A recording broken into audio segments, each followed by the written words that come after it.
Hi friends, welcome to all. और आप सभी का मेरे यूट्यूब चैनल पे स्वागत है गाइस। तो आज का जो वीडियो है वो ओरल ल्यूकोप्लेकिया से रिलेटेड है कि ओरल ल्यूकोप्लेकिया जो है वो क्या होता है, इसके पीछे कारण क्या होता है, प्लस इसका जो रिकरेंस रेट है वो किस प्रकार से वैरी करता है। तो सबसे पहले हम लोग जानते हैं कि ओरल ल्यूकोप्लेकिया जो चेंज है वो जो आपके मुंह के अंदर की जो सतह है उसके ऊपरी लेयर पे ये चेंज होता है। बट ये चेंज जो है अलग अलग इसमें जो है प्रकार होते हैं। जैसे कि इसमें स्टार्ट जो होता है, इसका जो नेचर होता है वो वेरी माइल्ड नेचर से ये स्टार्ट होता है। तो और इसको जब हम लोग बायोप्सी के द्वारा जब हम लोग ओरल ल्यूकोप्लेकिया को देखते हैं, माइक्रोस्कोपी की वैल्यूएशन जब हम करते हैं, तो यहाँ पे जो क्राइटेरिया है वो mild, moderate, severe and carcinoma in situ.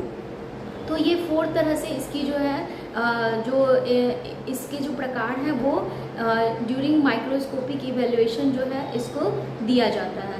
तो ये जो ग्रेडिंग है, ये जो माइक्रोस्कोपी की इवैल्यूएशन है वो किस प्रकार से होता है। तो सबसे पहली चीज़ की जो सेल्स में जो चेंज है, जो ऊपरी सतह में जो चेंज है सेल्स में, उसको हम लोग in the form of dysplasia histological terms में यूज करते हैं। तो कई बार क्या होता है कि जो आप मान लीजिए कि आपको ल्यूकोप्लेकिया है और उसकी आपने डायग्नोसिस करवाई, तो उसमें वहाँ पे माइल्ड डिस्प्लेजिया टर्म यूज होता है। मीन्स माइल्ड डिस्प्लेजिया मीन्स जो चेंज है वो माइल्ड नेचर का है। और ये चेंज होता किस लेयर में है, तो ये आपके जो एपिथीलियम है उसके लेयर्स में ये चेंज होता है। तो जो चेंज है वो बेसल लेयर से स्टार्ट होता है। मीन्स एपिथीलियम यानी कि सुपरफिशियल लेयर, और उसके नीचे जो है कनेक्टिव टिश्यू है। तो यहाँ पे सिर्फ with respect of epithelium means जो आपकी सुपरफिशियल लेयर है उसकी बात हो रही है, कनेक्टिव टिश्यू की कोई भी बात नहीं हो रही है। अब ये किस प्रकार से सीवियरिटी में बदलता है।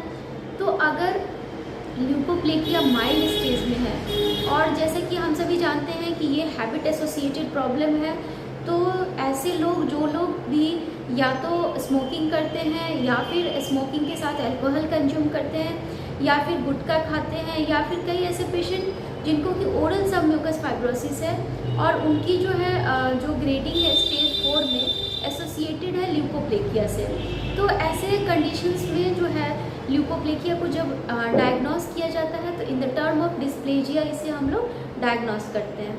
अब ये जो माइल्ड नेचर का चेंज है, तो ये जो है आपके जो बेसल लेयर है इसके 1/3 बेसल लेयर से 1/3 ऊपर की तरफ हम लोग जैसे बढ़ेंगे तो वहाँ तक के लेवल को ये यहाँ तक के लेवल में जो सेल्स में जो चेंजेज आते हैं वो 1/3 तक ही एपिथेलियम के 1/3 हिस्से तक में ही चेंज होता है। तो इस चेंज को हम लोग माइल्ड फॉर्म में डिनोट करते हैं। अब माइल्ड फॉर्म की रिकवरी क्या होगी कि माइल्ड फॉर्म का क्या जो सर्जिकल रिमूवल है वो रिक्वायर्ड है या मेडिसिन से ये क्योर हो जाएगा।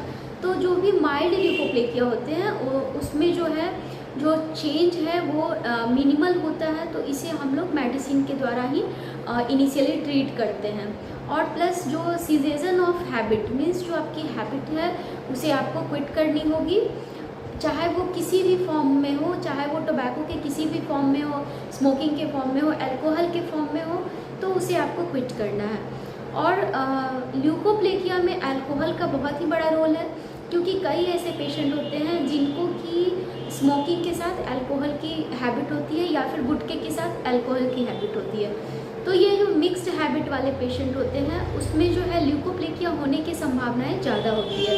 ऐसा इसलिए है क्योंकि जो आपके जो अंदर की सतह है, जो म्यूकोसल लेयर है, वो काफ़ी ज़्यादा इरिटेटेड हो चुकी होती है, प्लस उसमें माइक्रो इंजरी हो चुके होते हैं ड्यू टू टोबैको चेविंग या गुटखा चेविंग। अब इस माइक्रो इंजरी वाले पार्ट में जो है अल्कोहल का क्या रोल होता है कि वो जो आपकी सरफेस है उसको डेसिकेशन प्रोवाइड करती है, मतलब उसको ड्राई बनाती है। अब कोई भी माइक्रो इंजरी है वो उसे डीपर लेयर तक ले जाने में उसके लिए हेल्पफुल होता है। तो इस तरह से जो भी लोग मिक्स्ड हैबिट रखते हैं उसमें जो ल्यूकोप्लेकिया जो चेंज होता है वो थोड़ा फास्ट होता है।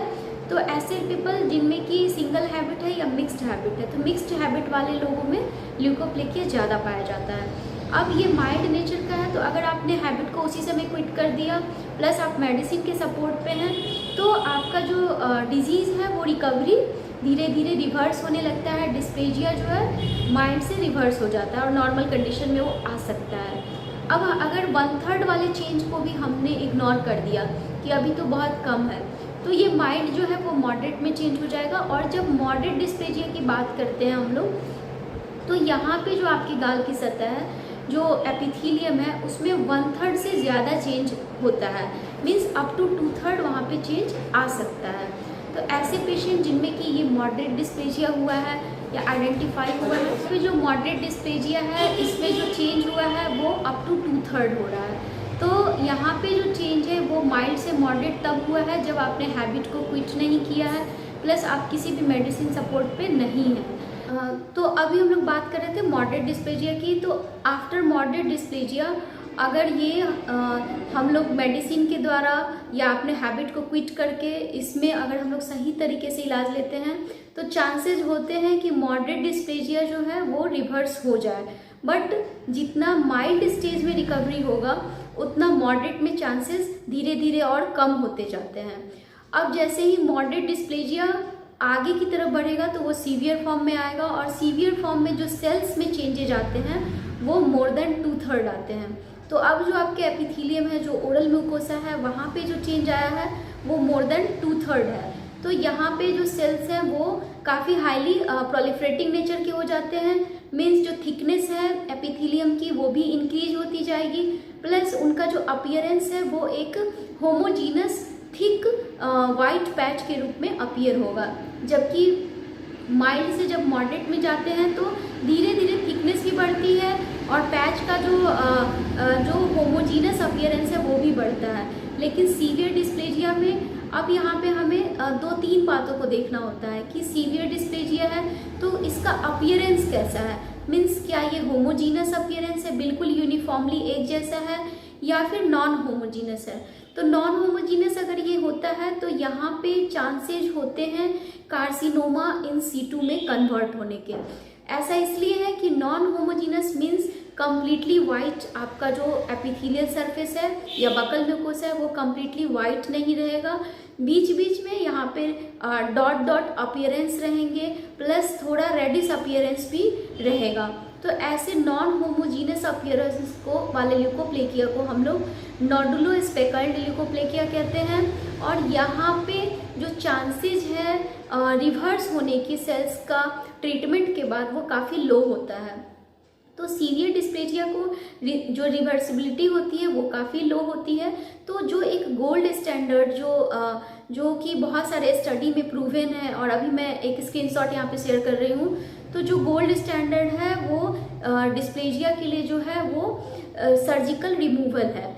अब यहाँ पे बात है कि सर्जिकल रिमूवल हम लोग जो करते हैं वो किस किस स्टेज तक करते हैं। तो जैसा कि सीवियर डिस्प्लेजिया है तो भी हम लोग सर्जिकल रिमूवल करेंगे। अब सीवियर डिस्प्लेजिया अगर थोड़ा और आगे निकल जाता है, मीन्स जो डिस्प्लास्टिक फीचर है वो मोर देन 2/3 ना होकर के एंटायर एपिथेलियम में जो थिकनेस है एपिथेलियम की, उस पूरे थिकनेस को जब वो कवर कर लेती है और उस सारे सेल्स में डिस्प्लास्टिक चेंजेज होते हैं, तो इसे हम कार्सिनोमा इन सीटू कहते हैं और इसे कैंसर की तरह ही ट्रीट किया जाता है। तो सीवियर डिस्प्लेजिया तक हम लोग जो है सर्जिकल एक्सीजन करते हैं। तो सर्जिकल एक्सीजन में क्या है कि इसमें रिकरेंस रेट जो है ल्यूकोप्लेकिया का वो काफ़ी हाई होता है। तो रिकरेंस रेट पे हम जब ओवरऑल बात करते हैं तो अकॉर्डिंग टू प्रूवन स्टडी या अकॉर्डिंग टू आर्टिकल जो है रिकरेंस रेट जो है वो 30% है ल्यूकोप्लेकिया के केस में, कि आपने सर्जिकली रिमूव कर दिया और वो वापस फिर से हो गया। बट ये वापस कितने दिनों में हुआ ये इम्पॉर्टेंट है। क्या ये आफ्टर सर्जरी 3 मंथ में रीअकर हो गया, 6 मंथ में हो गया, या फिर ये आफ्टर 5 ईयर्स हुआ। तो जैसा कि कुछ केसेज ऐसे होते हैं जिसमें कि 45 to 46% चांसेज होते हैं रिकरेंस के आफ्टर 5 ईयर ऑफ सर्जरी। तो यहाँ पे जो फिर भी जो पेशेंट का जो है डिजीज़ फ्री पीरियड है वो अच्छा खासा लंबा होता है। ये इस बात पे डिपेंड करता है कि आपकी वेराइटी क्या थी ल्यूकोप्लेकिया की जब इसे सर्जिकली हटाया गया। तो क्या ये होमोजीनस था या नॉन होमोजीनस था। अगर ल्यूकोप्लेकिया नॉन होमोजीनस था और उसे हम लोगों ने सर्जिकली रिमूव कर दिया, तो यहाँ पे चांसेस बढ़ जाता है रिअकरेंस होने का, रीअकर होने का। तो प्रूवन स्टडी के हिसाब से यहाँ पे जो रेट है वो 56% रेट होता है, रिकरेंस रेट जो होता है ल्यूकोप्लेकिया जो कि नॉन होमोजीनस टाइप है उसमें। तो यहाँ तक की जो बात है कि हमारा ल्यूकोप्लेकिया का टाइप कैसा था, तो हमें पहले ही स्टेज में अलर्ट हो जाना चाहिए जब आपके माउथ के अंदर mild form of leukoplakia present था। इसके अलावा हम लोग बात करते हैं कि जब ये सर्जिकली रिमूव हुआ तो रिकरेंस हुआ क्यों। तो इसके पीछे बहुत सारे फैक्टर हैं कि अगर हमने किसी चीज़ को इन टोटो हटा दिया, कम्प्लीटली रिमूव कर दिया, फिर भी ये रीअकर हो रहा है, मीन्स कहीं ना कहीं जो है जेनेटिक चेंजेज आया है सेल के अंदर, या फिर यूँ कहें कि कुछ वायरल एसोसिएशन भी होता है, जैसे कि ह्यूमन पेपिलोमा वायरस। तो HPV एसोसिएटेड भी ल्यूकोप्लेकिया में रिकरेंस रेट होता है, या फिर जो सेल का जो साइकिल है उसमें जो डिवीज़न का रेट है वो फास्ट है, जिससे कि ट्यूमरोजेनेसिस बन रहा है, यानी कि सेल में अनकंट्रोल ग्रोथ हो रहा है। तो इस सब कारणों से जो है ल्यूकोप्लेकिया जो है रिअकर हो सकता है।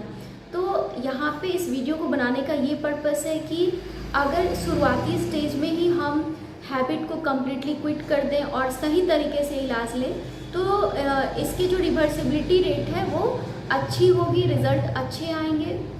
और बाद में हम इसे छोड़ दें कि अच्छा यार कटवा लेना है इसको, तो आपका जो रिज़ल्ट होगा उसमें रिकरेंस की रेट चांसेस ज़्यादा होंगे, क्योंकि ये जो जितनी भी चीज़ें मैंने अभी शेयर की है ये सारी चीज़ें जो है प्रूवन स्टडी से लिया गया है और ऑथेंटिक स्टडी से यहाँ पे मैं शेयर कर रही हूँ। तो उम्मीद करती हूँ कि ये वीडियो आपके लिए हेल्पफुल रहा होगा। Thank you so much for watching, and if you like please share and subscribe my channel. Thank you.